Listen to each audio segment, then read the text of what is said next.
ইন্টারনেটে time spend যদি আপনার করাই লাগে, ইউটিউব যদি দেখাই লাগে, তাহলে রোস্টিং ভিডিও, ইউজলেস ব্লগ এগুলো দুইটা কম দেখেন। ওই সময়টাতে টেড টক দেখেন, যেখানে বিভিন্ন ফিল্ডের মানুষজন এসে তাদের এক্সপার্টিসের জায়গা থেকে বিভিন্ন ইনসাইটস শেয়ার করে, ওগুলা নিজের ভিতর নিয়ে ব্রেনটাকে একটু বুস্ট করেন। ব্রেন বুস্ট করার আরও অনেক ওয়ে আছে, সবগুলো একটা একটা করে বলতেছি।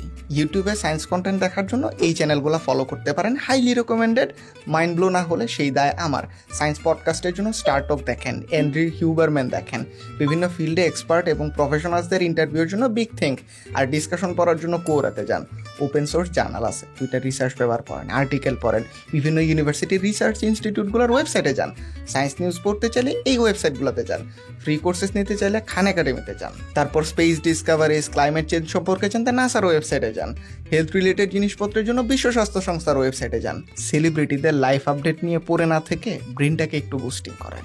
দুনিয়াতে আপনি আনলিমিটেড সময়ের জন্য আসেন নাই, প্রতিটা সেকেন্ড ম্যাটার করে, so make it count. And most importantly, pizza burger দুইটা কম খেয়ে পারলে ব্রেনের জন্য দুইটা খাবার কিনেন।